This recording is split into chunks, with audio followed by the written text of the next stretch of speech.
Next story is literally about people struggling to stand tall before those who look down on them. And the world is mostly built for people at 5 feet tall. But what if you're not? Persons living with dwarfism are increasingly getting the recognition they have been yearning for, even though they have to overcome seemingly insurmountable odds along the way. Tonight, Timothy Otieno tells us their story and how many of them struggle to stand tall before those who look down on them.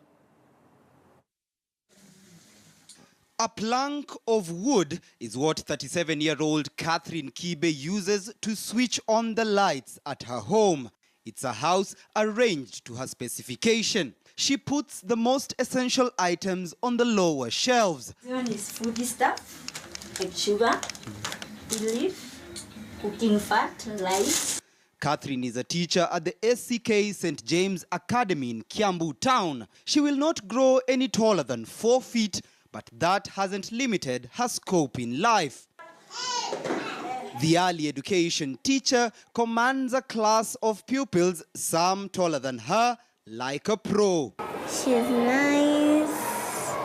She doesn't beat people like that.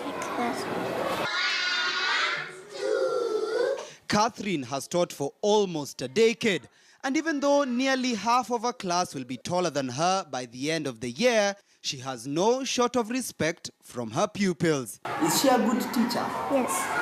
Why do you say she's a good teacher? Because he teaches me language. Some people may undermine her, others may think she may not perform, but that determination to prove that she can do what I can do, she can even do better. She doesn't rely so much on the negatives. But that respect didn't come easy. Her first classes proved difficult. Her colleague and best friend of 7 years recalls. Most of the young children, especially in baby class, when they join us, they fear her. Yes, sometimes like that. But when they come to interact with her and to socialize together, they mostly like the teacher more than other teachers. When the first attention they get from me, they were like, wow, the small teacher, we are the same size. They are like that, wow.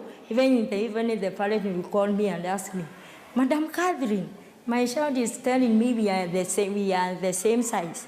And they would like to see me. Those parents, they would like to see me. The story is different for Hussein Kenga, but his experience is quite similar. He works at the yard planning department of the Kenya Ports Authority in Mombasa. So wanakuita majina mbalimbali ya ajabu ajabu. Unaona, kimbilikimo, nyundo, kafupi. Yani mpaka saa hii kwangu kwaitwa kwa kafupi, kwa yale majirani zangu pale. Unaenda wapi? Naenda kule kwa kafupi. Unaona.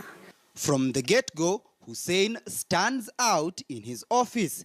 His desk has been specially modified to make life a bit more comfortable for the man who has worked here for 23 years. Nilikuwa nakaa meza ya kawaida. Unaona, kiti nilikuwa ni cha kawaida. Kwa hivyo miguu ilikuwa inaning'inia kuanzia asubuhi, na wakati mwingine nilikuwa natoka saa 11. Unaona, naingia saa 2 mpaka saa 6. Natoka lunch. Niingia saa 8 mpaka saa 11. Miguu inalewalewa kuanzia asubuhi mpaka jioni. Kwa hivyo nikitoka hapa miguu inaniuma, imefura. Because of their suppressed height, people living with dwarfism are characterized as persons with disability in Kenya. And for them, challenges remain abound, like finding love. Catherine is currently single, and for Hussein, well... Nakumbuka kuna mwanamama mmoja aliniambia, sasa kama wewe wanataka, nitakushika wapi? Kama ambaye sina mahali pa kushikwa. Lakini nafikiri hakuwa riski yangu. But the duo, who represent so many like them across the country, stand tall even with life's many shortcomings. The little things in life that we take for granted, like washing your hands at a public sink, switching on the lights, And even something as minor as rubbing a blackboard may sometimes appear like a tall order for people like Catherine Kibe, who often have to ask for help. But for many like her living with short stature in the country, they are determined to ensure that they don't sell themselves short. Timothy Otieno, KTN News.